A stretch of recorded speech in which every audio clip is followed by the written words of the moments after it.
Muy bien, muy buenas noches. Espero que me estén escuchando correctamente. Les quiero dar la bienvenida a este webinar Salud en tiempos de la COVID-19, poniendo al paciente en el centro del debate. Mi nombre es Augusto Álvarez Rodríguez y tengo el honor de moderar un evento que se presenta tremendamente interesante. El evento lo organiza COMEX Perú, que es una organización, como saben, privada que busca contribuir en la implementación de mejores políticas públicas con una visión de defensa de principios por sobre intereses particulares, con el objetivo de mejorar la calidad de vida del ciudadano. Y dentro de COMEX está COMEX Salud, que es un grupo de trabajo de COMEX Perú que impulsa mejores políticas públicas en el sector salud que estén centradas en el paciente. Esto es bien importante de recalcar. Para ello, genera recomendaciones basadas en análisis técnicos rigurosos y en evidencia, con el fin de aportar en el diálogo público-privado y facilitar el diseño de políticas de salud que se traduzcan en beneficios para los ciudadanos. ¿Por qué en COMEX se piensa que se debe impulsar este tema?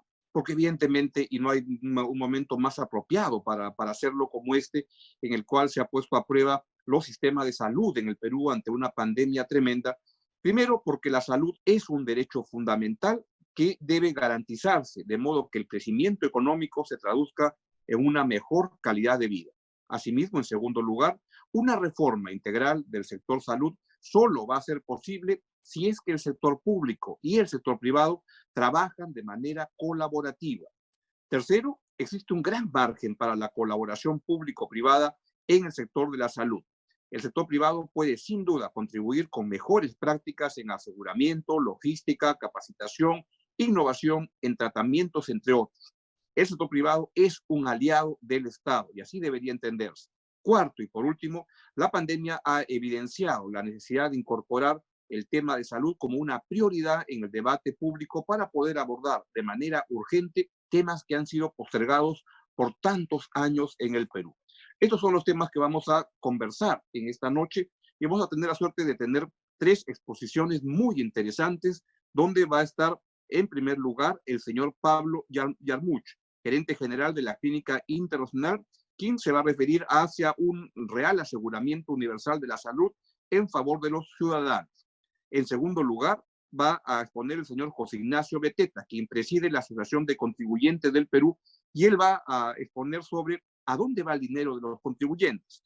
Y por último, vamos a tener una exposición también igualmente interesante de Indira Oropesa, de la ONG con L de leucemia, que nos va a hablar. ¿Y qué pasa con las demás enfermedades? Dicho eso, quiero darle la palabra a la señora Jessica Luna, quien es gerente general de COMEX. Adelante, Jessica.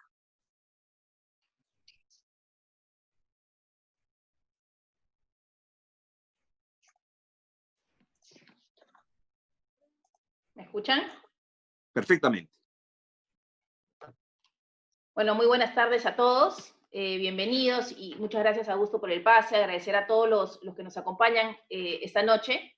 Como bien ha mencionado Augusto, la salud es un derecho fundamental, un derecho que debe garantizarse a todo nivel y a todos los peruanos.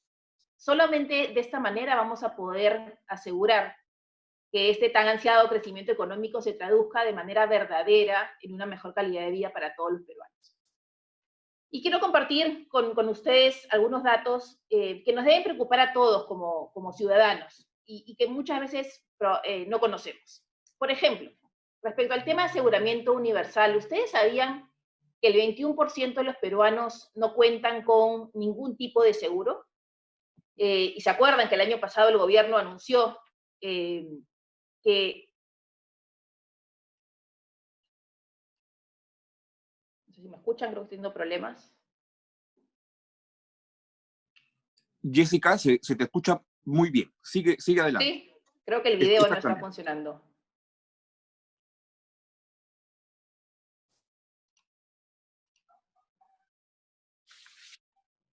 Ok, bueno. Como mencioné, en el tema del aseguramiento universal, 21% de los peruanos no cuentan con ningún tipo de seguro. Y el 75% de todos los peruanos tienen un seguro público, es decir, acceden a servicios a través del SIS, de salud, de las Fuerzas Armadas o policiales, y solo un 4% tiene un seguro privado. Es decir, la concentración mayor del proveedor de servicios de salud está en el Estado. ¿Y qué ocurre con esos establecimientos públicos? Según un informe de la Contraloría, el 45% de estos no han implementado ningún indicador de gestión en el año 19. Y el 65% ni siquiera levantaron las observaciones que Contraloría les dio respecto al año pasado. Es decir, nada cambia. Si hablamos, por ejemplo, de la ejecución del gasto, en los últimos 5 años se ha dejado de gastar el 10% del presupuesto asignado. El 52% del presupuesto de salud ha estado a cargo de los gobiernos regionales, pero solo han ejecutado el 84%. Y a nivel de gobierno central, por ejemplo, una institución como el INEM, tan importante, solo ha ejecutado el 85% el año pasado. Y si vamos a nivel de las regiones, comentarles, no sé si ustedes sabían esas cifras, cuando las he visto, la verdad he quedado sorprendida. ¿Cuáles son las regiones con menor ejecución del gasto? Cusco, por ejemplo, solo ejecuta el 71% del presupuesto de salud. Ayacucho, 74%, y Piura Cajamarca, 76%.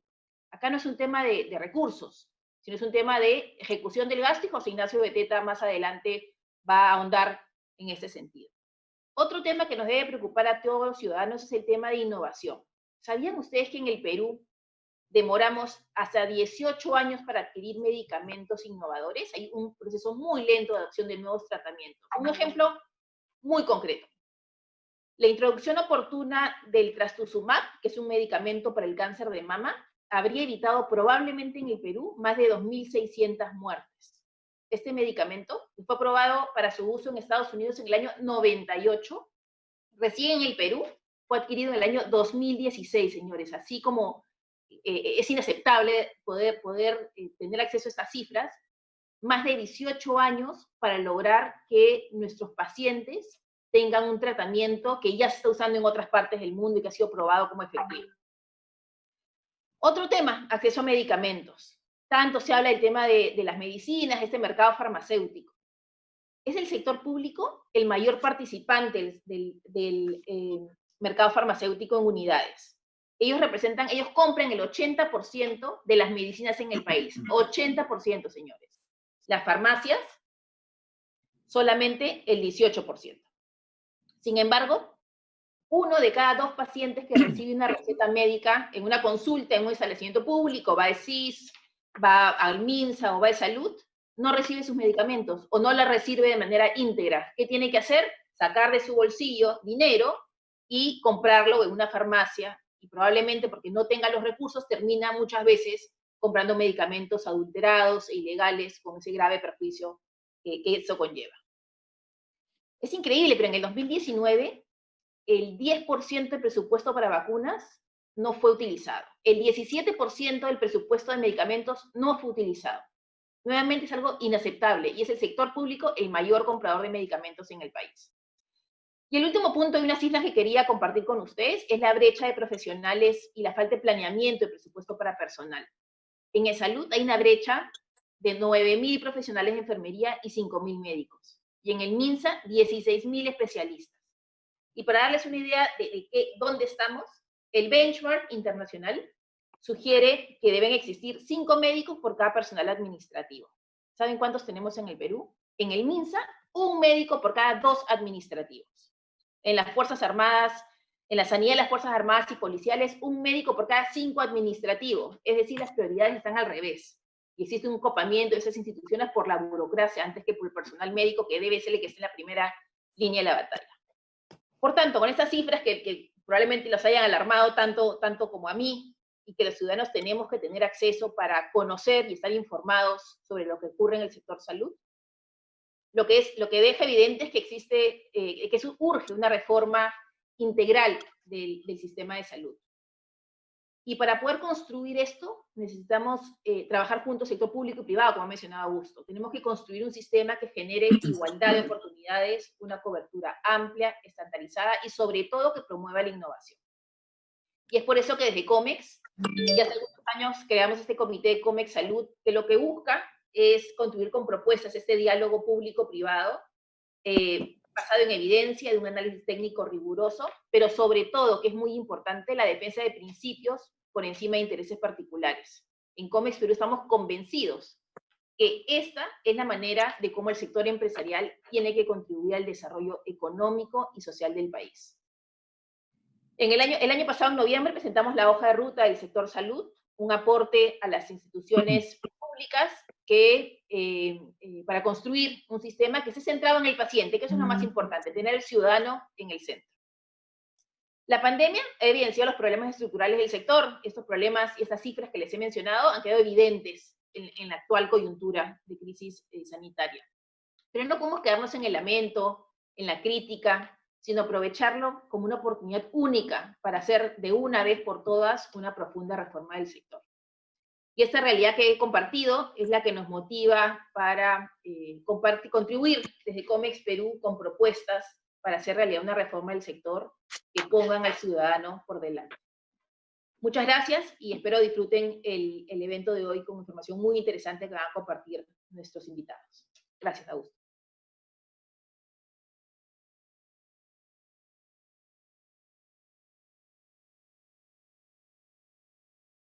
Que nos van a realizar, se van a encontrar en la página web de COMEX Perú, que es www.comexperú.org.pe, y el video en el canal de YouTube. Así es que, por tanto, simplemente lo que... Ahí está, puede ser mi video. Muchas gracias al administrador. Y entonces tengo el gran gusto de presentar la primera exposición de esta noche, que va a estar a cargo del señor Pablo Yarmuch. Él es gerente general de la Clínica Internacional y es parte del primer bloque de esta noche, que se llama Hacia un real aseguramiento universal de la salud en favor de los ciudadanos. Y su ponencia se refiere al financiamiento de atenciones clínicas en el marco de la COVID-19, la experiencia internacional. Con ello, Pablo, te doy la palabra y adelante por un espacio de aproximadamente unos 15 minutos. Adelante, por favor. Buenas noches, Augusto. Muchas gracias. Aprovechar de agradecer a COMEX y a Jessica por la invitación. Saludar a Indira y a José Ignacio, que nos van a acompañar. Entiendo que tengo que compartir mi presentación, ¿cierto? Así que... Es correcto. Un segundo mientras hago eso.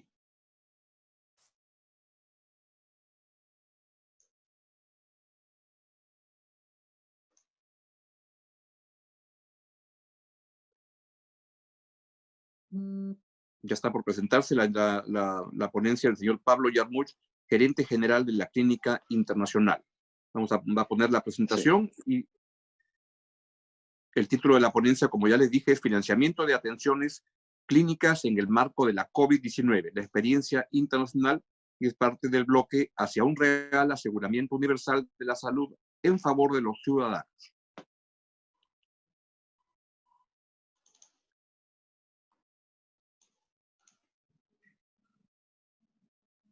Voy a necesitar que me ayude, Jaime, con la presentación, por favor, si la puedes pasar. Yo te voy diciendo lo siguiente porque tengo algún problema en el computador. Entonces, Jaime la va a cargar en este momento. Les recuerdo que todas las presentaciones las van a poder encontrar en la página web de COMEX, de COMEX Perú, que es www.comexperú.org.be, y las presentaciones en el video del canal de YouTube.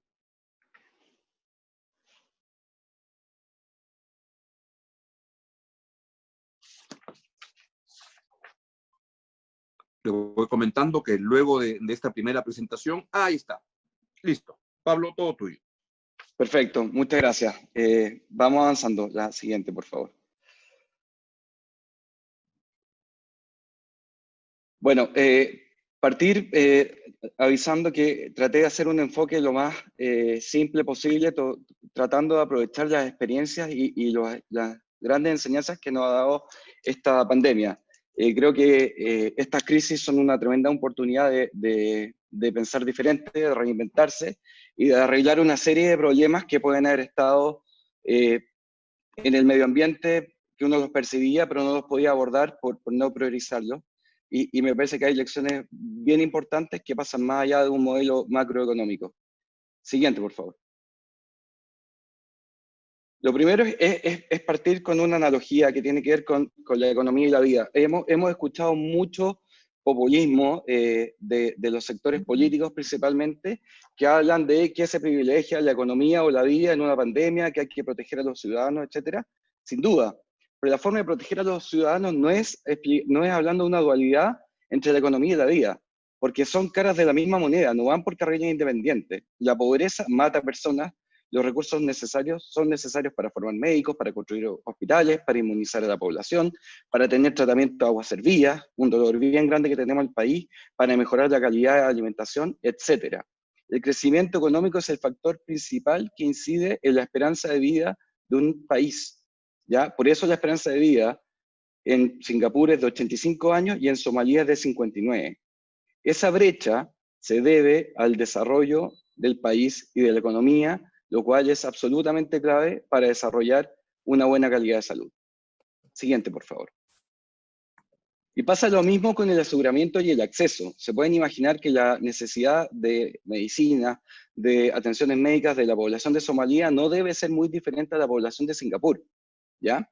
Y acá viene el gran anhelo, que es un tema de protección social básica, que es el aseguramiento universal, que le permitirá el acceso a la población a un sistema de salud orientado a la promoción, de salud, prevención de las enfermedades y a la recuperación con la participación de los servicios de salud públicos y privados.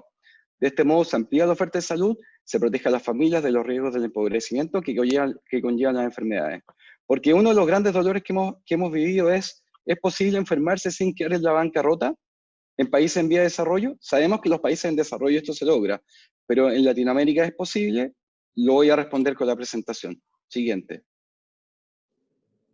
Cuando uno va a la aspiración de un modelo de salud y mira los rankings internacionales, lo primero que aparece es Francia, ¿cierto? Un modelo espectacular, donde hay un aseguramiento universal que protege a todos los ciudadanos, es global, protege todos los tipos de eventos, maternidad, vejez, invalidez, accidentes laborales, incluso desempleo.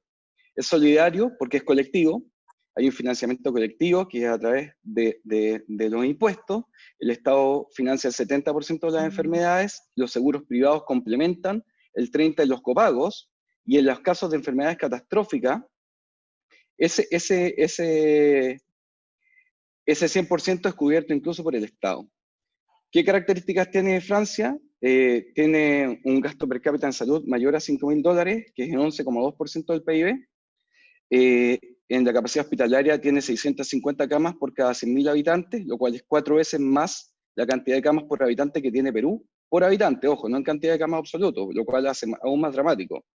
Hay 3.4 médicos por cada 1.000 habitantes, que es 3 veces más lo que tenemos en Perú, y hay 12 enfermeras por cada 1.000 habitantes, que es 7,5 veces más lo que tenemos en Perú. Y en general en Latinoamérica, salvo Argentina, la brecha es bien importante. Ahora, ¿cuáles son los 4 pilares que sostienen este modelo en un país desarrollado? Primero, la recaudación tributaria, que es importantísima y fuerte. Segundo, los bajos ratios de pobreza. Tercero, la alta formalidad del empleo. Y cuarto, la solidez de las instituciones. Creo que en Latinoamérica no contamos con ninguna de las 4, por los cuales soñar con este modelo en esta etapa de madurez o de desarrollo de los países es una quimera. Siguiente, por favor. ¿Cuál es nuestra realidad?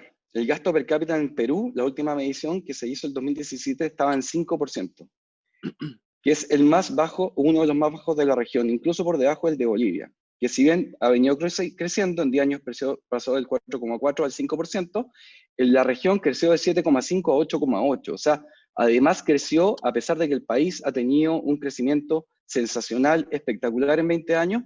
El gasto en salud no ha acompañado dicho crecimiento y de hecho la brecha con el resto de la TAM ha crecido. Y si lo miramos como valor absoluto, son $259. En Francia era 5.000 y el promedio de los países de la OCDE está en 8.000. O sea, estamos hablando de diferencia entre 20 y 30 veces por persona, lo cual nos pone en una situación de una realidad bien dura de cómo enfrentar esto a futuro. Siguiente, por favor. Entonces, acá pasa el típico dilema de los ministerios de salud y hacienda de turno en los países en vía de desarrollo. Que esta lámina es bien antigua, pero tiene mucho sentido. Por un lado, buscan extender la cobertura con unos fondos limitados, extender la cobertura a más población en cuanto a aseguramiento de salud. En el otro eje, tratan de cubrir más servicios, porque como la medicina va evolucionando, va madurando, aparecen nuevas drogas, nuevas tecnologías, nuevas soluciones que permiten aumentar la posibilidad de sobrevivir a una enfermedad, los estados tienen la presión por tratar de ir cubriendo esas nuevas prestaciones, esas nuevas tecnologías, esos nuevos medicamentos. Y además de eso, tienen la presión de tratar de reducir los copagos y que los costos que cubre el Estado sean mayores que los que no cubre. Entonces, extender este cubito de recursos escasos en las 3 dimensiones parece una quimera, y esa quimera es mucho más fuerte cuando pensamos que las instituciones son débiles y dependen básicamente del gobierno de turno y no de una política de Estado mucho más sólida que sea respetada en el largo plazo y que permita formar y desarrollar planes y recursos que sean sustentables en el tiempo. Singapur hace 60 años tenía el mismo PIB que tiene Perú, y hoy día es de las puntas del mundo con $65.000 per cápita. Tiene que ver con políticas de Estado mucho más sólidas que el gobierno de turno. Siguiente, por favor. Entonces, ¿qué pasa? En los países latinoamericanos, la realidad hace que el enfoque sea mucho más de Mind-Side Programs. ¿Qué significa esto? Que hay que acortar ambas brechas. En el financiamiento, ya vimos el bajo gasto per cápita, la cantidad de personas que no están cubiertas, que lo contó Jessica, pero también desde la provisión, porque la cantidad de camas, la cantidad de recursos humanos preparados para atender pacientes es tremendamente escasa, y no aparece ser una industria que genere o atraiga talento en forma considerable. Las remuneraciones promedios de nuestros médicos y nuestras enfermeras están atrasadas en la región y no permiten que se genere un entusiasmo por desarrollar la profesión que tiene tanto sacrificio y tanto dolor. Piensen que en esta gran crisis de coronavirus, lo más duro para el Estado y para los privados no ha sido el conseguir los ventiladores, ha sido el tener enfermeras intensivistas que los puedan ocupar. Y eso es un problema de largo plazo, que si no se planifica con estructuras sólidas, nos va a perseguir mucho tiempo y nos va a doler mucho tiempo. Siguiente, por favor. Entonces, ¿qué pasa? No hay una receta única, hay tendencias, hay casos de éxito y hay un camino por recorrer. Y ese camino por recorrer tiene etapas que tienen que ir madurando.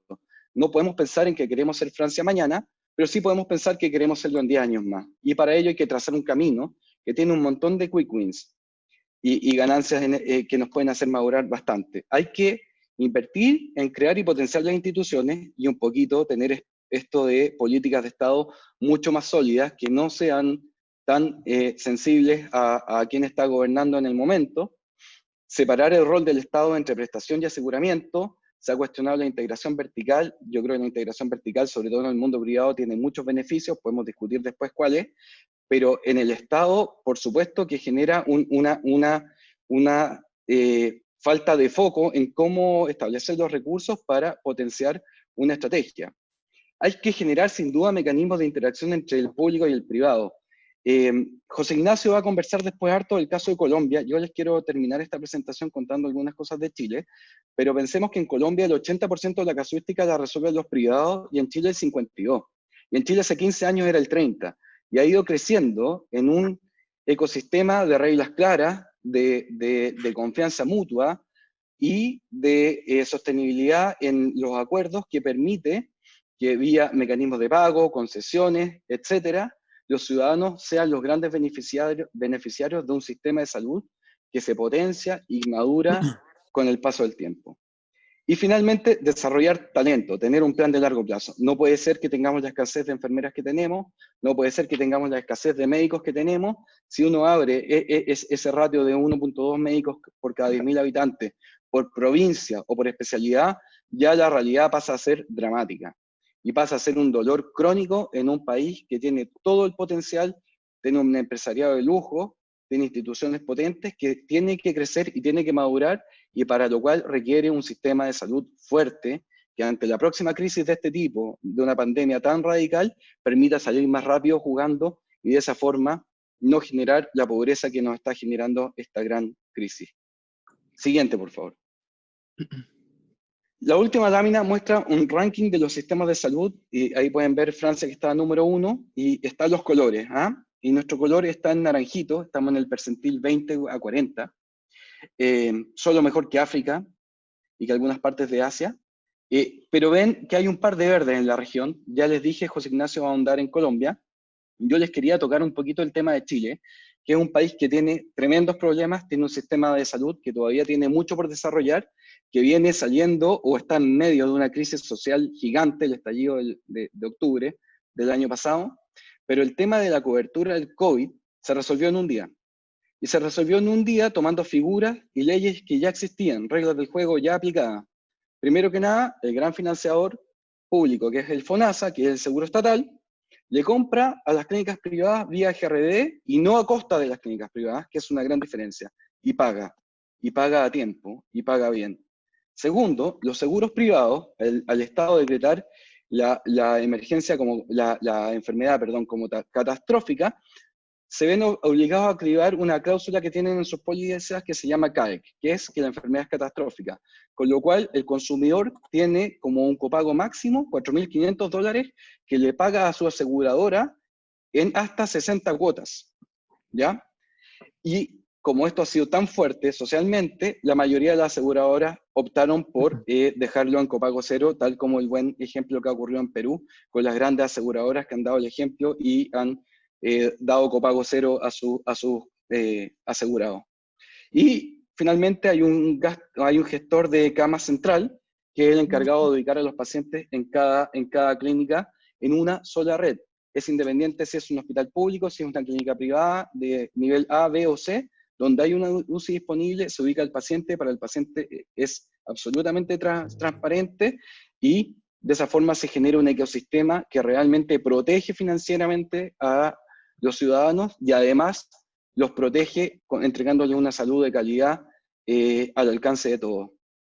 Eso es. Muchas gracias. Pablo, muchas gracias. Qué interesante la presentación que nos has hecho. Si me pueden administrar el video, está muy interesante, la verdad. Vamos a poder conversar en torno a ella luego, cuando estemos con los tres panelistas juntos. Entonces, rápidamente pasemos en este momento a poder presentar la segunda exposición de esta noche, que va a estar a cargo de José Ignacio Beteta. Él es presidente de la Asociación de Contribuyentes del Perú, y este bloque se llama ¿A dónde va el dinero de los contribuyentes? Y de lo que va a tratar es de la ejecución presupuestal del sector salud. Y va a presentar una propuesta regulatoria sobre control de precios de medicamentos y su efectividad. Con ello, le pediría a José Ignacio que pueda ya cargar su presentación para comenzar su exposición.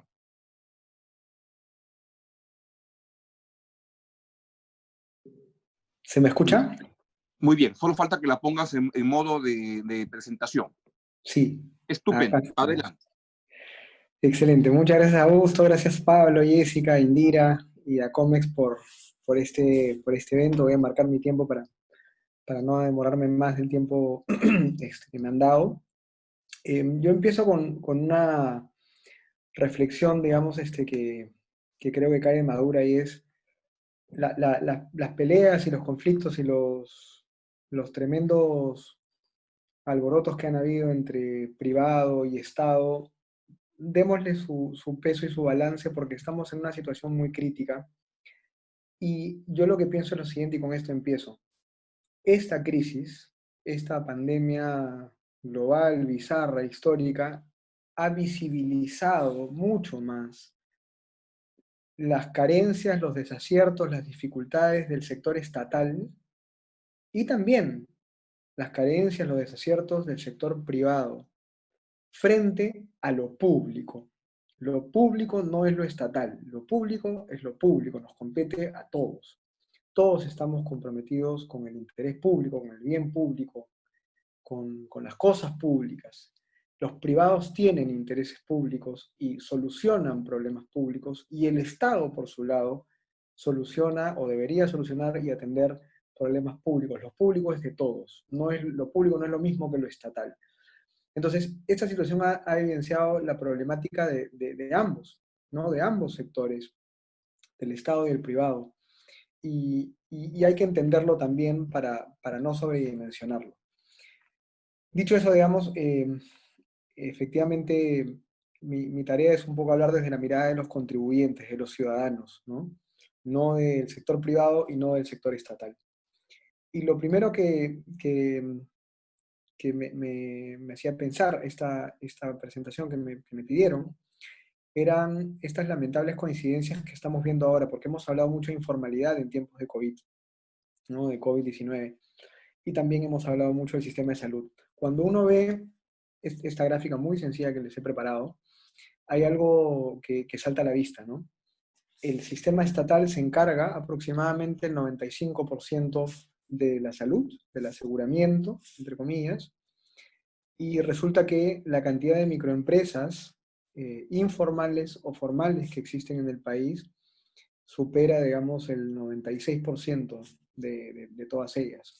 Cuando uno se pone a pensar en cuántos pacientes van migrando, cambian, pueden usar ambos sistemas, el sistema privado y el sistema estatal de salud, uno ve que esto es un cálculo que yo no he encontrado la información exacta, se la vamos a pedir justamente ojalá al sector privado también que puede tener esta data porque donde se cruzan los sistemas, pero nuestro cálculo desde la asociación es que los ciudadanos que utilizan el sector privado y el sector estatal pueden llegar a estar entre el 4 y el 5%.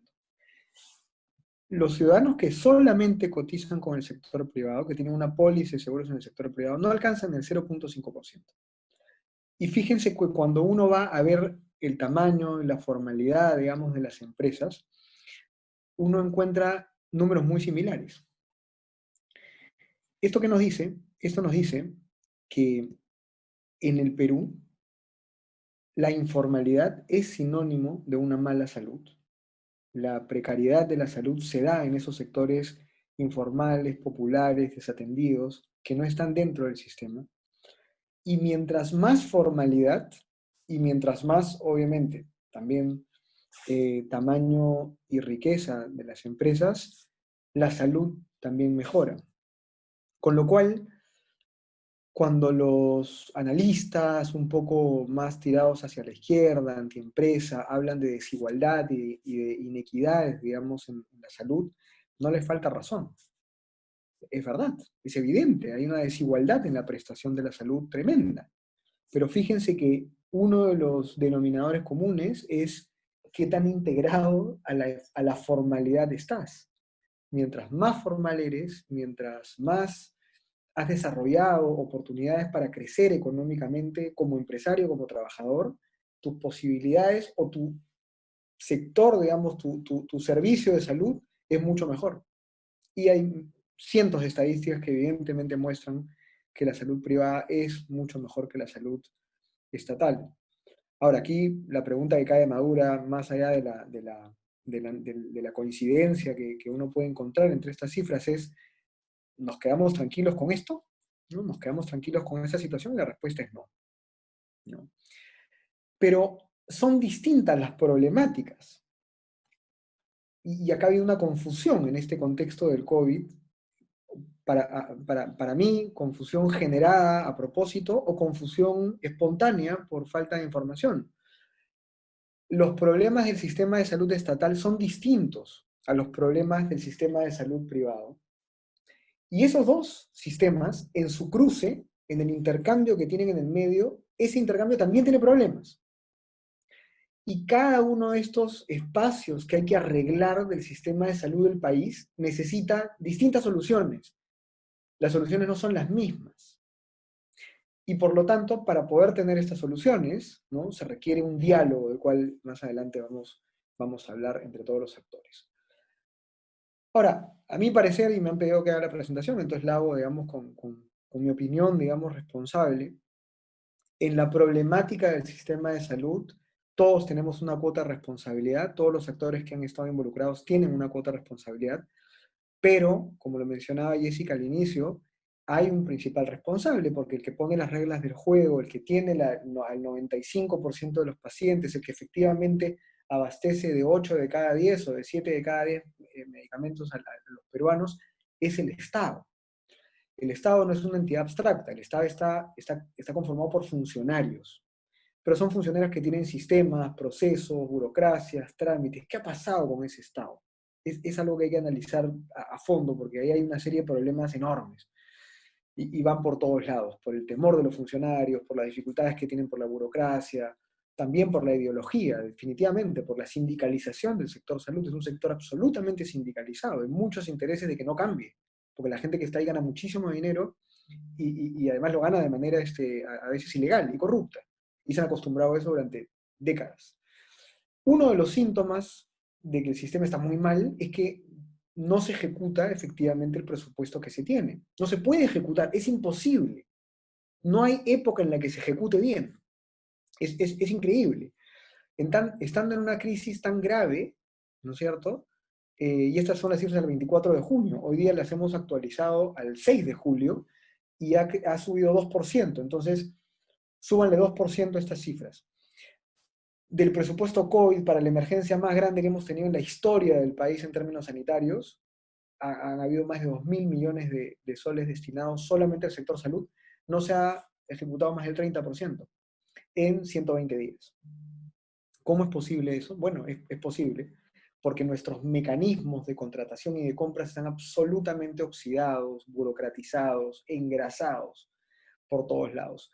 Y solamente se ejecutan cuando alguien, como diría penosamente alguien hace tiempo, una frase que se hizo conocida, cuando alguien los aceita. Y en este momento hay muchísima corrupción, en este momento, ahorita, en compras de equipos, de mascarillas, y hay empresas que no sabiendo nada de salud se están haciendo millonarias, y vayan a buscarlas, ahí van a estar. Entonces, hay una pobrísima ejecución. Jessica era muy optimista, ella decía con unos números que mostraba que en algunos casos se había ejecutado el 84%. Mentira, el 84% del presupuesto modificado, del institucional modificado, pero porque en noviembre y en octubre el gobierno ya viene años arreglando ese presupuesto, manipulándolo. Entonces, cuando tú ves el PIA, que es el presupuesto inicial, ¿no es cierto? Ese tiene un monto, pero el PIM famoso lo van modificando durante el año. Entonces, en noviembre llegan al 75% de ejecución, 80% de ejecución, pero en verdad no han ejecutado ni el 60 ni el 50. Lo que pasa es que manipulan la información. Entonces, fíjense qué penoso, ¿no? Entonces, fíjense los números, digamos, en el total, en los suministros médicos, en equipos médicos, y es muy complicado esto, ¿no? Entonces, ¿por qué mencionaba yo al Poder Ejecutivo? Porque hay que poner el ojo en el Poder Ejecutivo. Yo sé que ahorita todo el ruido está en el Congreso, hay mucho que reclamarle al Congreso, pero nada, estas dificultades del Ejecutivo para implementar sus estrategias en el sector salud se han reflejado en otros ministerios también. En la falta de poder llegar a los microempresarios y a los pequeños y a los independientes, que de la Asociación de Contribuyentes hemos hecho muchas propuestas, no se ha podido. No ha penetrado al microempresario toda esa cantidad de dinero que se ha destinado, una enorme cantidad de dinero, muy optimista, muy positivo. No ha penetrado la capa ni de la informalidad ni de la microempresa, no ha bajado, ¿no? Y lo mismo, ¿no? O sea, un sistema financiero, como les decía, que está hecho de bancos que se han acostumbrado y que es el mercado financiero peruano, mucho más corporativo, mucho más formal y empresarial. Las microfinanzas han sido puestas a un lado. Entonces, acá hay muchas cosas por reflexionar, pero digamos, mi primera conclusión es, tenemos un Estado que no sabe, que no ha sabido, ¿no? Responder a las necesidades de la población, a las necesidades de la ciudadanía, ni desde el sector salud, ni desde otros sectores también. Conclusión, hemos tenido una rigurosidad tremenda y nos hemos decepcionado, ¿no? Voy a pasar rápido esto hicimos un análisis sobre la base de un índice de Oxford de rigurosidad. La Universidad de Oxford sacó un índice de rigurosidad en la respuesta de los gobiernos hace un mes y medio, un mes, y el Perú ya en ese entonces, hacia la quincena de mayo, era de los países más rigurosos y con las mayores pérdidas económicas y mayores pérdidas de vida. Luego, Alberto Vergara, en un ensayo que ha escrito desde la Universidad del Pacífico, ha graficado esto de una manera muy clara, ¿no? Mostrando cómo también ya no desde el ángulo de la rigurosidad, sino ya simplemente en el tiempo de respuesta a esta pandemia, hemos sido el país con la mayor caída en el PBI, entre todos los de la región que se comparan, y además también con la mayor cantidad de fallecidos por millón de habitantes. Y Alberto, esto se ha demostrado en todas las cifras que les estoy mostrando, hemos tenido un desempeño, por lo tanto, que no ha sido el adecuado, no ha sido el adecuado. Y acá hay una frase de este ensayo de Alberto Vergara que yo quiero rescatar. Él en un momento de su ensayo al inicio dice, ¿no? Somos una región donde se deja a los pobres una salud, seguridad y educación pública de pésima calidad, mientras los ricos y las clases medias pagan por esos servicios. Con un pacto de ese estilo, dice él, no había forma de actuar como Alemania, Corea del Sur o Singapur. Y Pablo nos ha explicado, efectivamente, que hay una serie de condiciones estructurales que se necesita para que haya un pacto, ¿no? Ahora, lo que creo que hay que analizar de esta frase, que es muy sugerente, muy atractiva, retadora, es la desigualdad en sí misma, ¿ya? No nos debe llevar a acusar o a responsabilizar o a culpar a los actores. La desigualdad lo que requiere es que se entiendan justamente esos problemas estructurales para solucionarlos, ¿no? Porque es muy fácil decir, bueno, la culpa es del Estado o la culpa es del privado, y volvemos a ese conflicto en el cual no queremos llegar. La conclusión penosa de esto es que ya estamos pasando por una crisis enorme. Y yo sé que ustedes probablemente muchos de ustedes han tenido la suerte de mantener su trabajo y de mantener la salud, pero millones de peruanos están pasando muy mal, ¿no? Y definitivamente no estamos nosotros en ese grupo que le está pasando muy mal, y hay que dar gracias por eso, pero hay que hacerse responsables, ¿no? Entonces volvamos al gráfico. Para mí, entonces, ¿dónde se encuentra una de las causas más importantes de este fracaso, porque es un fracaso, el que hemos tenido en estos meses? Es en la ruptura entre empresa y Estado. Hay una ruptura, ¿no? Y yo les mostré, ¿no? En salud, en economía, en renovación de actividades, la respuesta del gobierno ha sido débil, equívoca, errónea, lenta, por cuestiones estructurales o coyunturales. Hay culpas del gobierno, hay culpas del sistema, pero no ha habido un diálogo, y no lo hay hace años, ¿no? Y este diálogo está roto. Entonces el sector privado no ha sabido dialogar con el Poder Ejecutivo ni tampoco con el Congreso. ¿Por qué? Definitivamente hay muchas causas, pero yo sí creo que hay una serie de elementos a analizar en este aspecto. Y por eso, como decía Pablo, yo quisiera dedicar algunos segundos a ver una experiencia en donde sí ha habido diálogo, ¿no? Cuando uno ve, por ejemplo, Colombia, y paso a explicar rápidamente qué pasa en Colombia. A Colombia hace tiempo que lo venimos viendo, yo por lo menos le tengo mucha atención al caso colombiano. No cambian de ministro, han cambiado de ministro 2 veces en 7 años. Acá hemos tenido 7 ministros en menos de 3 años. En Colombia, el sistema es un sistema en el cual el financiador, el que pone la plata para el sistema, está separado del prestador. Y los prestadores efectivamente son privados o públicos. Hay un montón de privados y compiten entre ellos. Tienen sus deficiencias, problemas que solucionar, pero es un sistema integrado. Aquí no tenemos un sistema integrado, ¿no? Colombia empezaba con 5.000 camas al inicio de la pandemia, y en 2 meses o 2 meses y medio logró llegar a 7.000, o sea, metió 2.000 camas más de unidades de cuidados intensivos. Con las dificultades también, ¿no? Porque no es que compraban rápido, no, tampoco. También sus procesos eran burocráticos, pero fíjense la diferencia. Y entonces han establecido un sistema de información en línea, mucha coordinación entre el sector privado y el Estado. El Parlamento mantuvo un perfil bajo durante la pandemia, no ha generado leyes polémicas, no ha generado reformas políticas cuando estamos preocupados por la salud y la economía, ¿no? Por más que el presidente te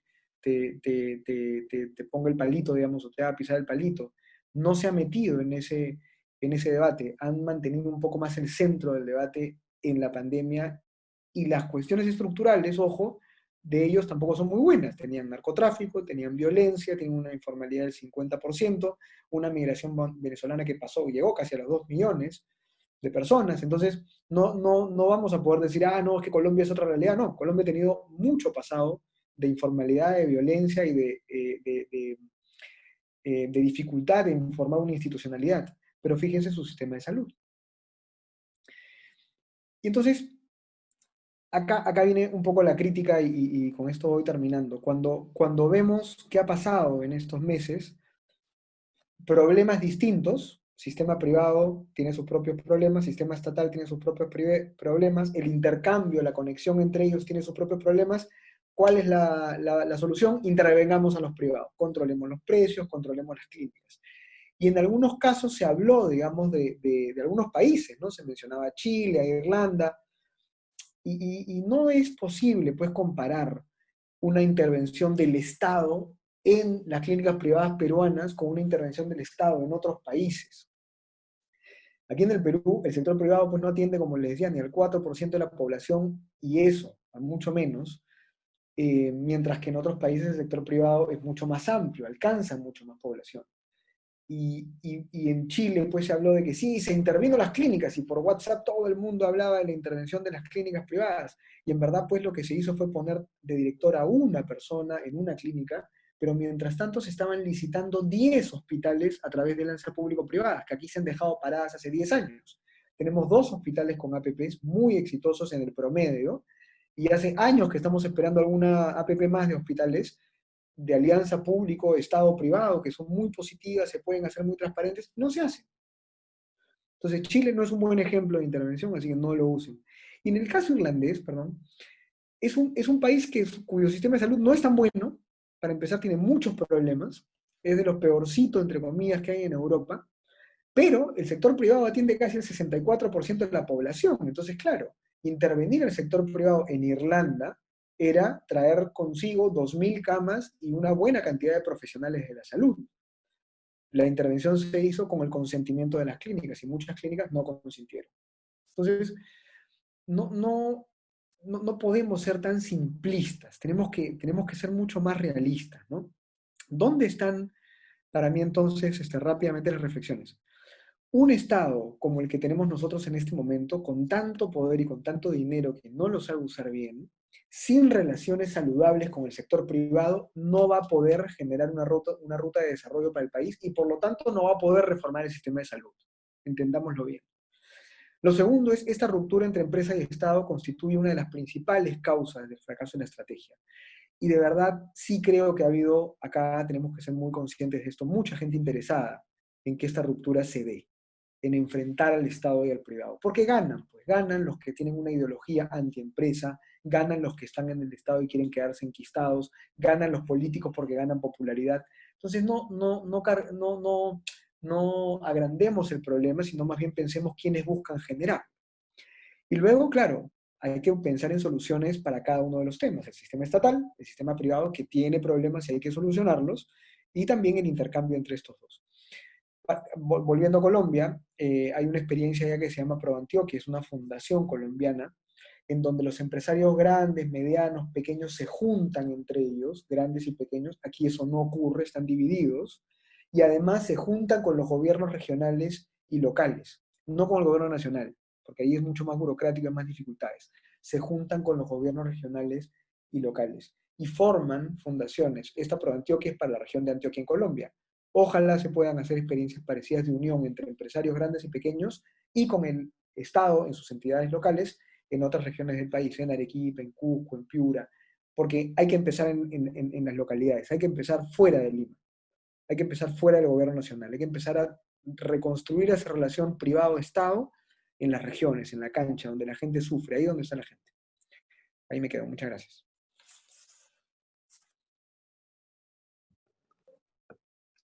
Muy bien, muchísimas gracias a José Ignacio Beteta, que tiene una espléndida intervención sobre a dónde va el dinero de los contribuyentes en este bloque y esta ejecución presupuestal del sector salud, y la importancia de poder lograr que interactúen los sectores público y privado. Vamos a tener ocasión de conversar luego tanto con él como con Pablo Yarmuch, y también con nuestra tercera panelista, quien es Indira Oropesa.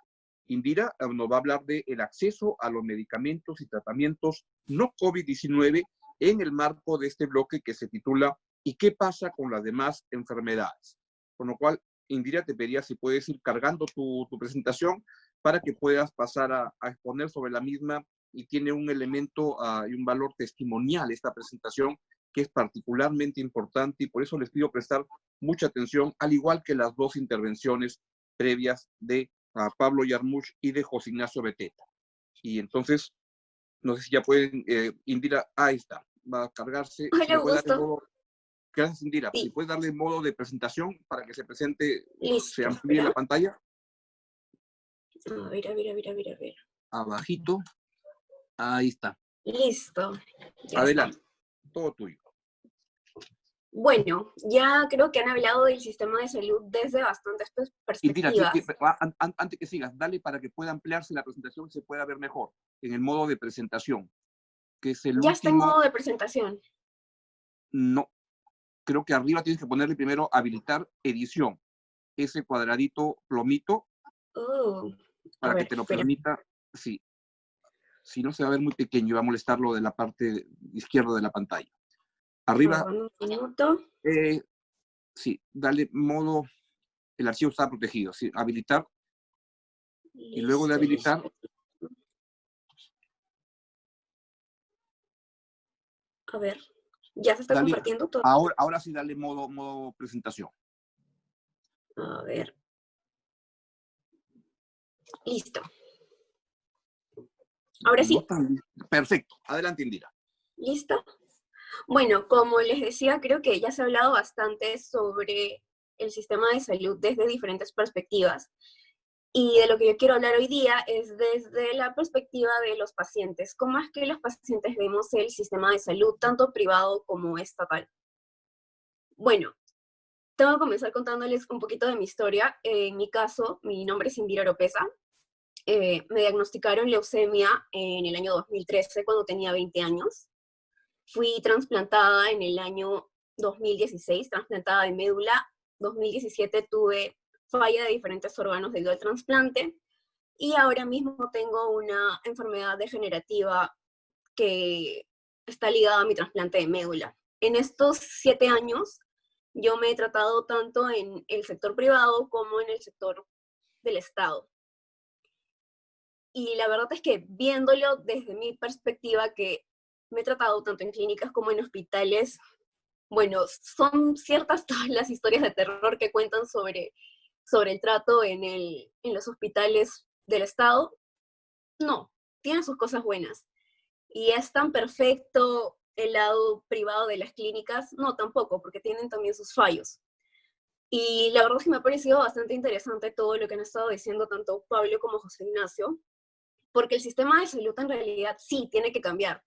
Y todo este contexto de la pandemia definitivamente ha hecho que se ponga a vista de todos tanto los aciertos, pero sobre todo las falencias de nuestro sistema de salud.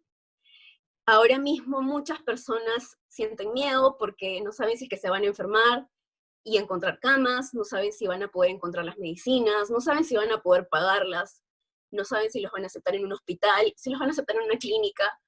Y la verdad es que esa angustia de no saber qué va a pasar es una angustia que sentimos nosotros los pacientes a diario.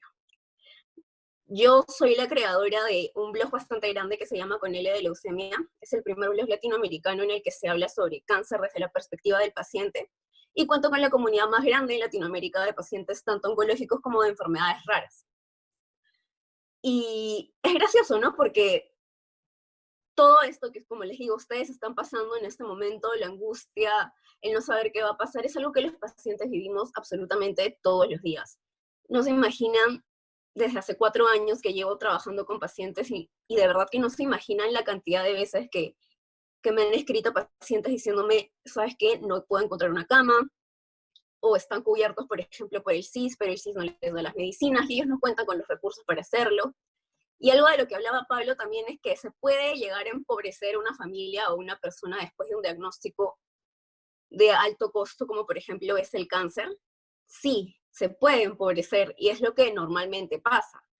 Porque les hablo de mi caso, por ejemplo, yo tuve la suerte de tener una cobertura de salud particular, pero la verdad es que si no lo hubiera tenido, mis papás, que eran los que me han apoyado en el tratamiento durante todo este tiempo, probablemente se hubieran quedado en la absoluta ruina porque una caja de pastillas que yo tomaba estaban 12.000 soles, 12.000 soles mensuales. Creo que nadie en este momento, ni en ningún otro momento, podría de alguna manera afrontar ese tipo de gastos.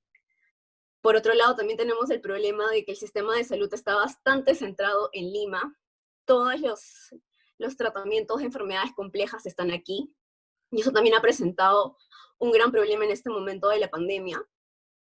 Y la verdad es que ahora creo que es el momento de poder cambiar las cosas, de tomar esta experiencia tan fea que nos está pasando con el COVID, para poder corregir todos los errores que está teniendo nuestro sistema de salud, no ahora, ojo, porque todo este colapso que están viendo en este momento no es de ahora, es un colapso que tenemos hace años.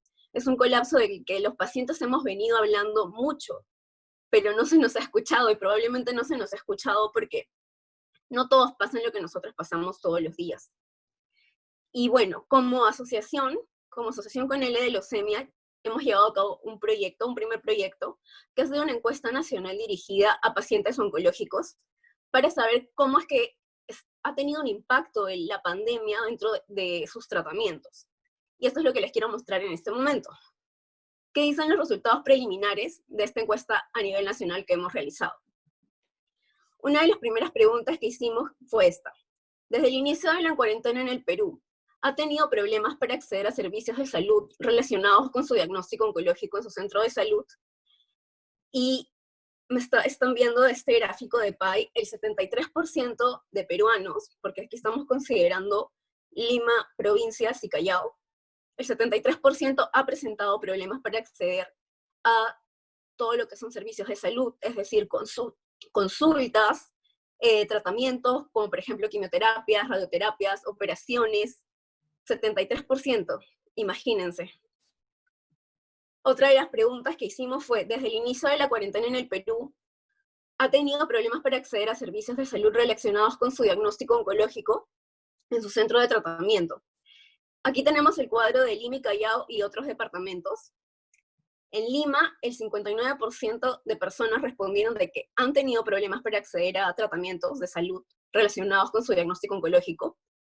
Y en provincias, el 85% de personas han tenido problemas para poder acceder a este tipo de tratamientos. Y como ya les mencioné hace un ratito, el problema de eso es que todos los tratamientos de alta complejidad, sobre todo cáncer, están centralizados en Lima. Y bueno, también tenemos el IREN Sur, pero más que todo la gente viene aquí a Lima a tratarse. Y por el tema de la inamovilidad, muchos pacientes de provincias se han quedado sin absolutamente ningún tratamiento, o algunos incluso se han quedado con el diagnóstico, pero nada más que eso, porque no les han dado chance ni siquiera a comenzar a tratarse. Luego tenemos esta pregunta. Es la misma pregunta de los problemas para acceder a servicios de salud durante la cuarentena, pero estas son las respuestas según el tipo de seguro de salud. Las personas que no cuentan con ningún seguro de salud, el 83% ha tenido problemas de acceso. Las personas que cuentan con eSalud, el 75% ha presentado problemas.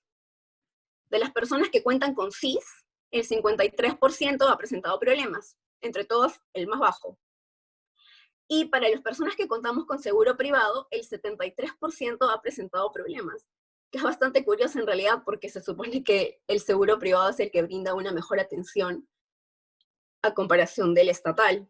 Así que digamos que los primeros en tener problemas han sido los que no cuentan con seguro, los segundos los que cuentan con seguro privado, luego es salud, y bueno, los que menos han tenido problemas han sido las personas aseguradas por SIS. Luego también realizamos esta pregunta.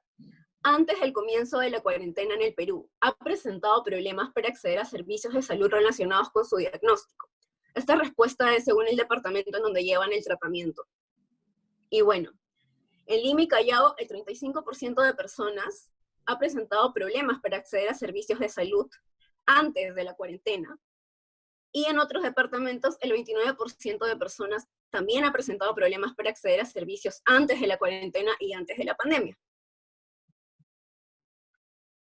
Hacemos la misma comparación de la pregunta de cómo era todo el tema de acceso a tratamientos antes de la pandemia, pero esta vez a nivel de seguros. Y la gráfica también es bastante curiosa, ¿no? Porque las personas que no cuentan con seguro han tenido 37% problemas para acceder a tratamientos oncológicos. eSalud, 22% ha tenido problemas. SIS, solamente el 10% ha presentado problemas. Y vemos aquí otra vez la gráfica de las personas que cuentan con seguro privado, que el 26% de personas ha presentado problemas para poder acceder a sus tratamientos. Que va a ser bastante curioso este dato para personas que no se tratan con el seguro privado y bueno, que la mayoría cree que en realidad el seguro privado te brinda bastantes facilidades. Pero la verdad es que no siempre es así. Por eso es que, como dice José Ignacio, en realidad el sistema privado también tiene muchas cosas que corregir y muchas cosas que cambiar. Y bueno, aquí comenzamos con la parte de los testimonios. Ya vimos las gráficas.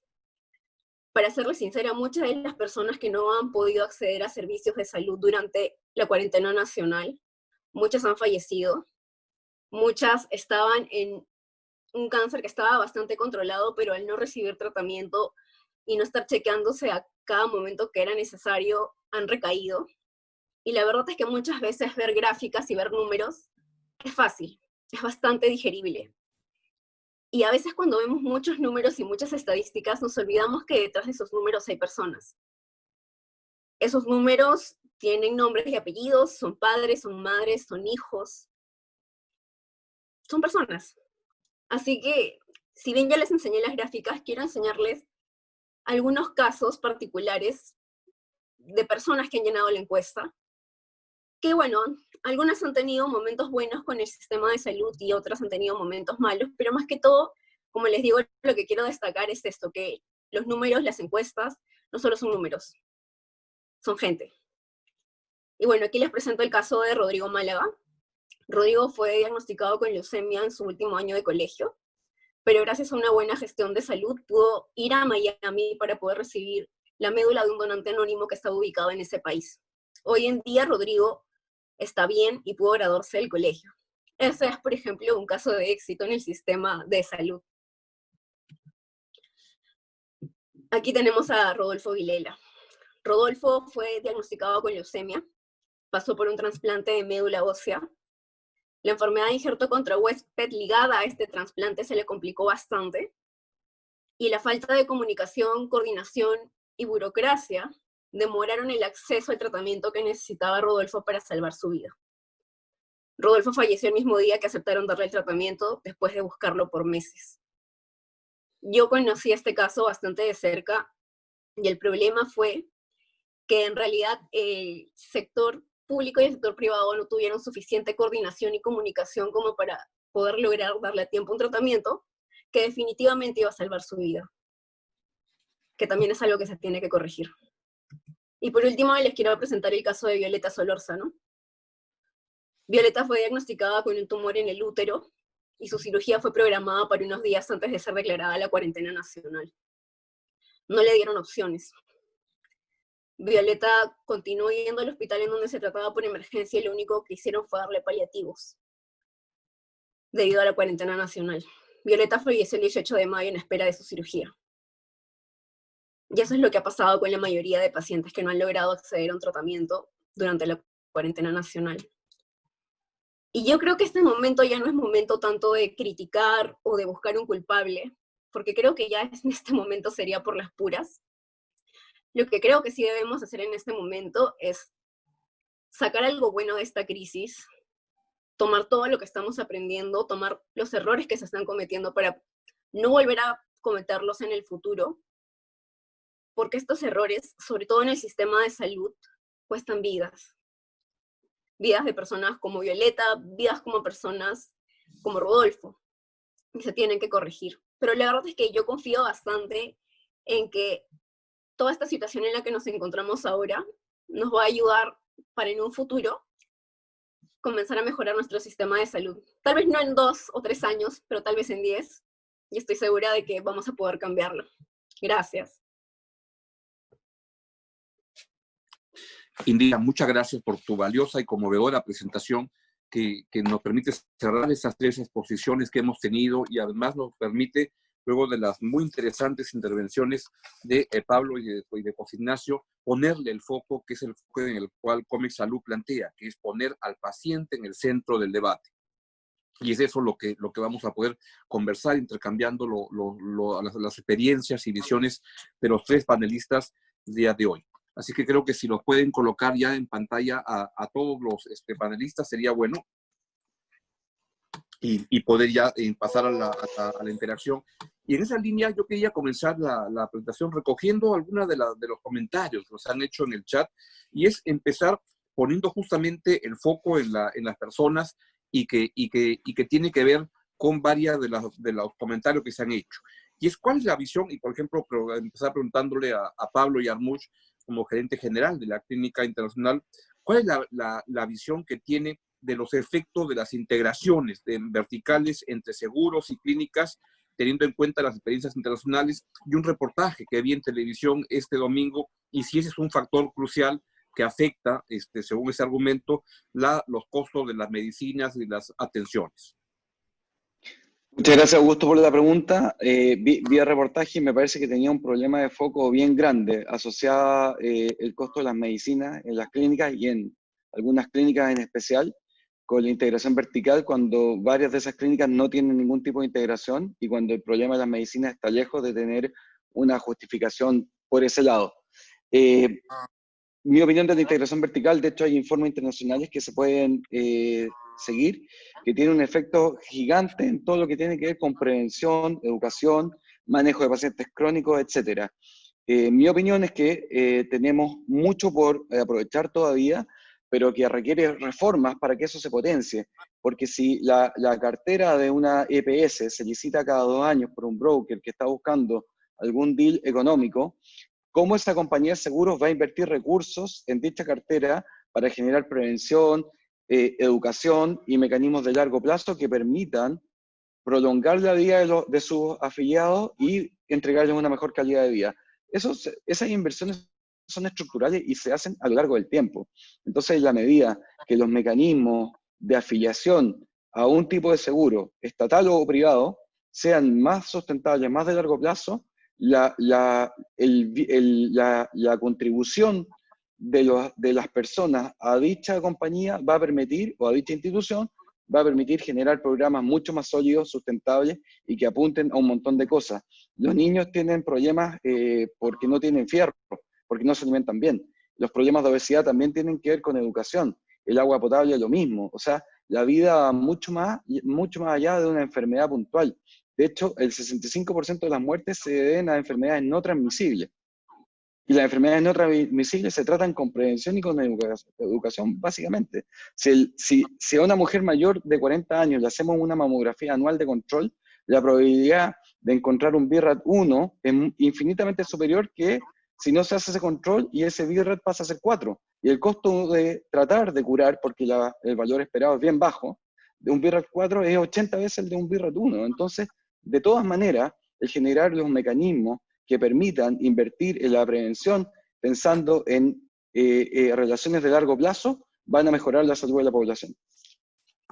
Muchas gracias. No sé si algunos de José Ignacio o Indira quieren aportar a eso o... No. Muy bien. Entonces yo lo que les quiero plantear es, pues, José Ignacio se ha referido a la experiencia de Colombia y Pablo ha tocado la experiencia chilena, que nos pone a esos dos países como muy lejos de las experiencias que Pablo hacía notar, por ejemplo, la de Francia, o las que José Ignacio mencionaba del artículo de Alberto Vergara, donde decía, no nos pidas que nos defendamos, como lo han hecho Alemania, Singapur, que es como pedirle, no le pidas a mi equipo Alianza que juegue como el Barcelona, porque no tienes cómo poderlo hacer. Pero, ¿qué se podría hacer? Es decir, ¿por qué es que Colombia y Chile sí han logrado eso y en el Perú no lo hemos conseguido? Cuando nos ha ido económicamente, ha habido un progreso en los últimos años. ¿Qué haría falta para que eso se pueda trabajar, esos consensos básicos mínimos, para que la próxima catástrofe nos agarre mejor parados? Yo si quieres, te doy mi opinión al respecto rapidito. Gracias. Bueno, creo que el llamado a la acción, digamos, de mi presentación era un poco la posibilidad, digamos, primero hay dos cosas, las que la ciudadanía participe más en el debate de las políticas públicas. En este momento, como lo mencionaba antes, tanto el Congreso saca leyes prácticamente sin ningún tipo de control, evidencia, sustento. Ya ni siquiera te digo de diálogo con el sector privado, sino ni siquiera de diálogo con la ciudadanía, ¿no? Pero también efectivamente en el Poder Ejecutivo hay este problema que te mencionaba, que mencionaba a todos, que es, tienen mucho dinero, tienen sistemas burocráticos muy pesados, y ahora súmale, digamos, el temor también a la Contraloría y a los procesos administrativos. Entonces, lo que está pasando es que hay mucho poder concentrado en ciertos niveles de gobierno, tanto nacional, regional y local, en donde ya no se puede entrar y la plata se va por cualquier lado. Entonces, la única forma de solucionar eso es desde la ciudadanía, que lamentablemente también tiene que haber algún tipo de ley, norma y proyecto del Estado que le dé poder a la ciudadanía, lo cual va a ser un poco paradójico porque es difícil que el Estado se quiera quitar poder a sí mismo, pero eso es lo que debe ocurrir. La ciudadanía tiene que ser mucho más activa, como la prensa también, en fiscalizar cómo se desempeñan los funcionarios del gobierno local, regional y nacional. Ahí hay una primera acción que tenemos que hacer todos, o sea, vigilar cómo se usa el presupuesto, vigilar cómo los funcionarios están licitando los contratos, las obras, las compras. Eso es clave, porque eso va a ser un primer como filtro para luego empezar a decir, bueno, dado que estamos vigilándote, ya no te puedes robar el dinero, ya no lo puedes malgastar, o simplemente ya no lo puedes dejar de usar, ¿no? Ahora vas a tener que usarlo. Y faltan incentivos definitivamente, ¿no? Por ejemplo, un funcionario del Estado que hace compras por 20 millones de soles, 25, 15 millones de soles, no puede pues ganar 4.000, 5.000 soles de sueldo. ¿Se entiende? O sea, hay puestos clave en el gobierno y en el Estado, en el Poder Ejecutivo, en donde los funcionarios manejan contratos enormes de dinero y ganan muy poco. Y eso es un tema que tiene que ser corregido porque tienen mucha responsabilidad, pero no tienen, digamos, a veces el perfil y a veces también la remuneración adecuada. Entonces, yo prefiero como contribuyente tener funcionarios que ganen un sueldo mucho más elevado, con un currículum mucho más elevado también,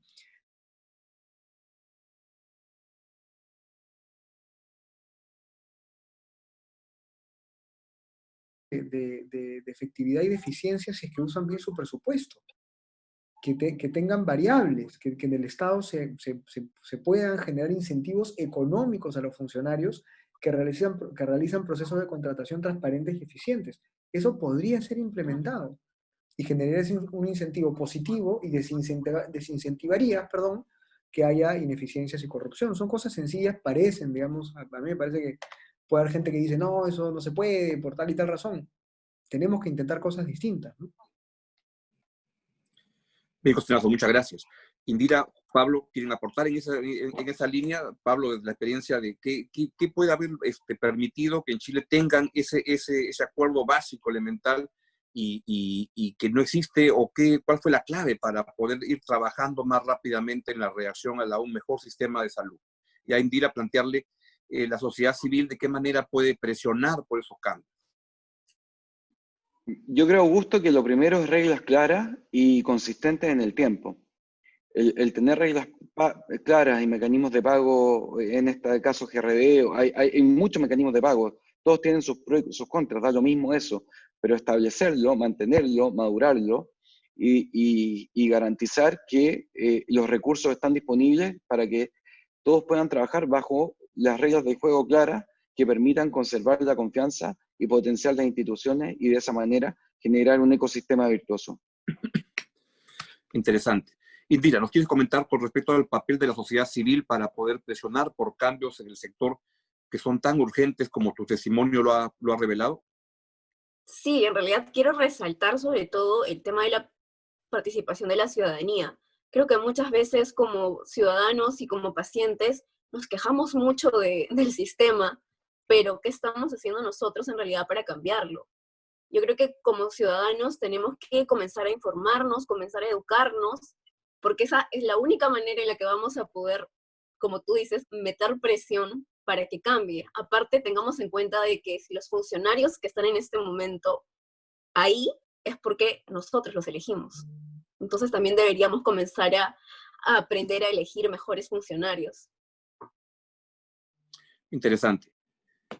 Les pregunto en ese sentido, y para que puedan, siéntanse por favor libres de interactuar los tres, si es que les ofrecieran a Aladino en la lámpara, bien y les dicen el Ministerio de Salud y que ponen al primer ministro, al ministro de Salud lo ponen de primer ministro con mucho poder, ¿qué 5 cosas concretas debería hacer para construir esa agenda de cambio que con tanta urgencia necesitamos en el sector salud?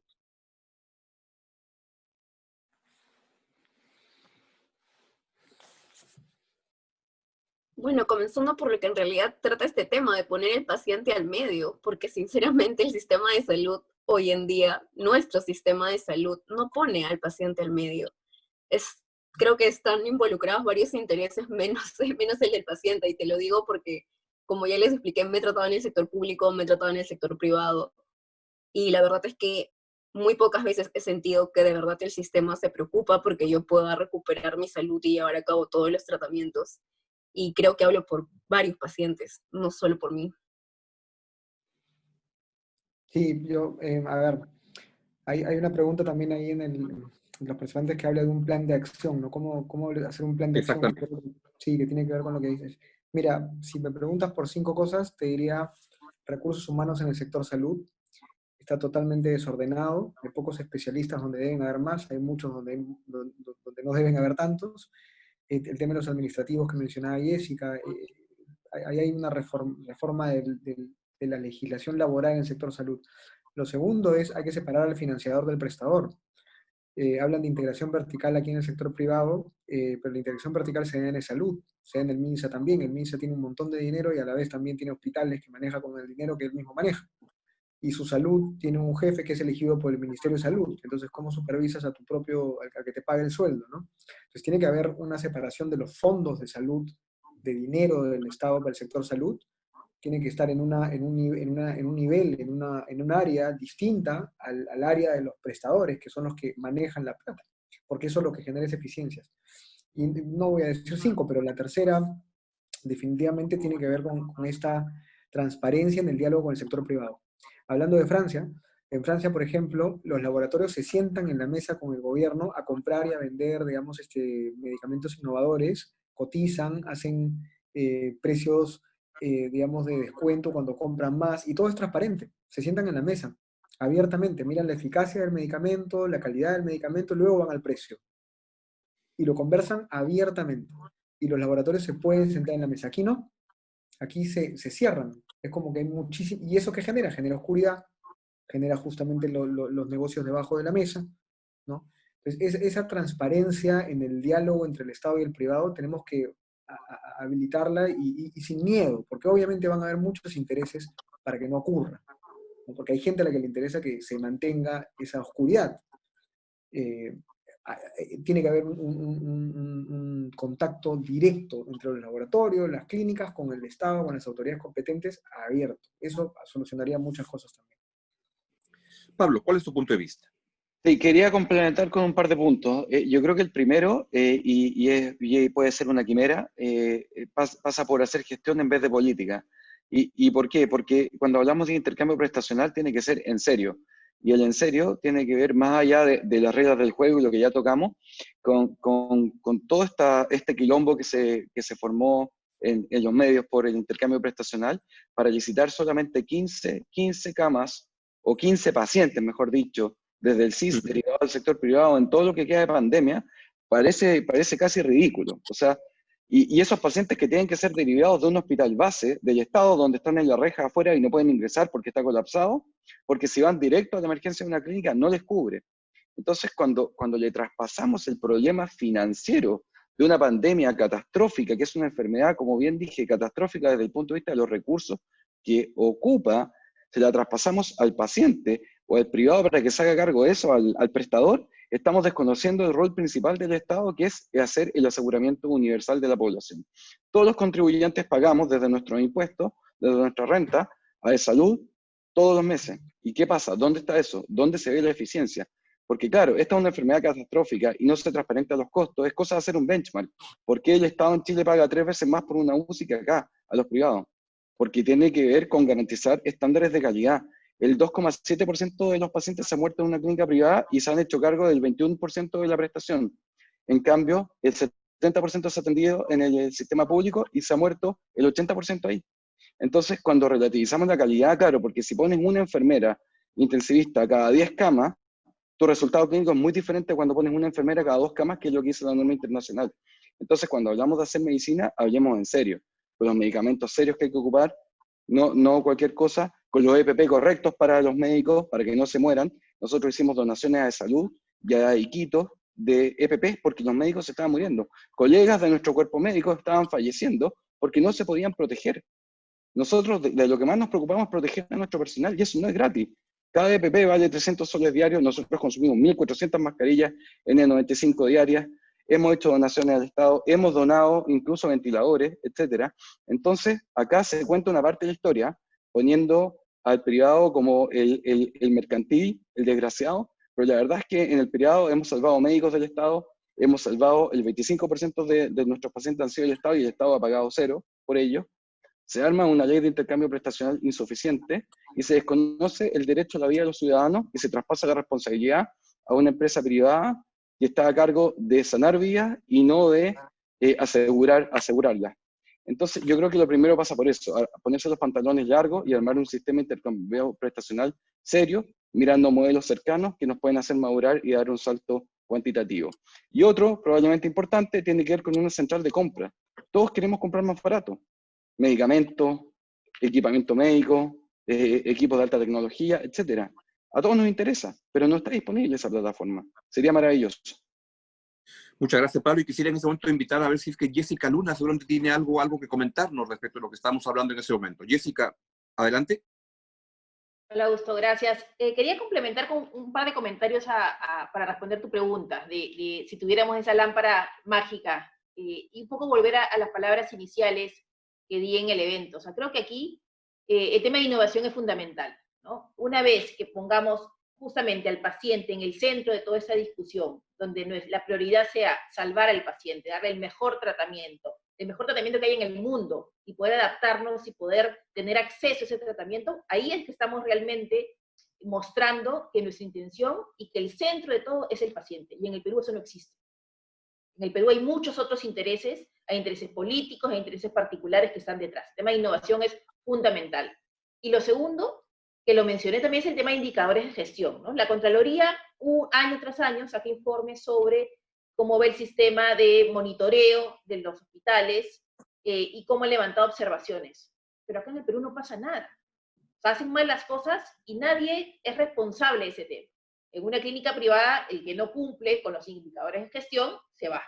O sea, lo que no es eficiente en la compra de medicamentos, en el tratamiento, en el que el paciente no se quede tanto tiempo en la clínica, sino que se cure y se vaya a su casa, que haya actividades de prevención. Esos son los incentivos adecuados que no están en el lado público, que ojalá existieran, y eso demostraría que el paciente está en el centro, ¿no? Y eso es lo que desde COMEX Perú estamos tratando de contribuir, teniendo propuestas técnicas para trabajar juntos, pero siempre poniendo al paciente por delante. Acá olvidarnos de los intereses particulares que pueda tener cualquiera de los actores, sean gobiernos, sean clínicas, sea sector privado, sea farmacias, no importa eso, lo importante es poner al ciudadano en el centro. Jessica, muchas gracias. Estamos ya casi al borde del tiempo límite, que es las 8:30 de la noche, pero quisiera en ese sentido pedirles a cada uno de los 4 panelistas, incluyendo a Jessica, y comenzando como salen en la pantalla, con Pablo, y luego con Ignacio, Indira y Jessica, si es que tuviéramos que llevarnos en forma resumida, como un tweet que pusieran de cuál es el mensaje central que quisieran transmitir para poder entender mejor la situación de la salud y qué es lo que se puede hacer para adelante, insisto, para que la siguiente pandemia, que seguro vendrá, nos agarre mejor parados de lo que nos ha agarrado la actual. Pablo, ¿cuál sería tu tweet que resuma lo que estás planteando en esta noche tan interesante? Yo me llevaría que, si bien todos los actores tenemos muchas oportunidades de mejora y corregir y aprender de esta tremenda desgracia que nos ha azotado, tenemos que empezar a sumar y trabajar en conjunto en un modelo de salud que permita que los individuos ante una enfermedad catastrófica no queden en la bancarrota. Y eso tiene que ver con trabajo colaborativo en un ecosistema que permita de verdad que el ciudadano tenga garantías y tenga una calidad de vida mucho mejor. Pablo Yarmuch, que es gerente general de la Clínica Internacional, te agradezco mucho tu participación tan valiosa en esta noche. José Ignacio Beteta, quien es presidente de la Asociación de Contribuyentes del Perú. ¿Cuál sería tu tweet que resuma tu presentación y lo que quieras transmitir en esta noche? No, los ciudadanos tenemos que tener mucha más capacidad efectiva para vigilar y fiscalizar el Estado. O sea, el gran monopolio es el Estado. Y uno tiene que acompañarlo, ayudarlo a que funcione bien, pero tenemos que vigilar y fiscalizar al Estado. Así es sencillo. Muchas gracias, que tiene que ver además mucho con la tarea que hace desde la Asociación de Contribuyentes del Perú, ¿no? Que es de fiscalizar y velar de que se usen bien los recursos de los ciudadanos. Indira, desde tu visión de la ONG con L de leucemia, ¿cuál sería tu resumen de lo que tú quisieras plantear esta noche para que nos llevemos y podamos pensar en ello? Bueno, mi resumen en realidad es bastante chiquito. ¿El sistema de salud tiene que cambiar? Sí, hemos cometido errores bastantes, pero yo creo que debemos tomar esta crisis y aprender de todo lo que está pasando en este momento para que no se vuelva a repetir. Eso sí sería todo. Es muy cierto. Si en esta crisis no ponemos al paciente en el centro de la discusión, ¿cuándo vamos a poderlo poner al paciente? Es ahora, porque si no, ¿cuándo nos vamos a dar cuenta que esto era tan importante? Muchas gracias, Indira Oropesa. Y finalmente a Jessica Luna le preguntaría lo mismo. ¿Cuál sería el mensaje central que quisieras transmitir en esta noche? Gracias, Augusto. Yo estoy convencida que tenemos que trabajar sector público y privado, poniendo al país por delante, poniendo al ciudadano por delante y dejando de lado intereses particulares. Es la única manera como vamos a poder desarrollarnos y proveer un servicio de salud de calidad. Muchísimas gracias, Jessica. Bueno, de esta manera llegamos al final de este webinar tan interesante, donde hemos conversado sobre la salud en tiempo de la COVID-19. Les recuerdo que las presentaciones las pueden encontrar en www.comexperu.org.pe y el video de estas intervenciones en el canal de YouTube de Comex. De esta manera les agradezco mucho la participación de nuestros 4 panelistas y a toda nuestra audiencia que ha estado enviando mensajes tan importantes que nos ha permitido enriquecer este crucial debate en un momento como este. Muchas gracias y en nombre de Comex Perú, pues les agradezco su presencia y les deseo buenas noches y que se cuiden mucho. Adiós. Gracias. Gracias. Gracias a todos. Gracias. Gracias.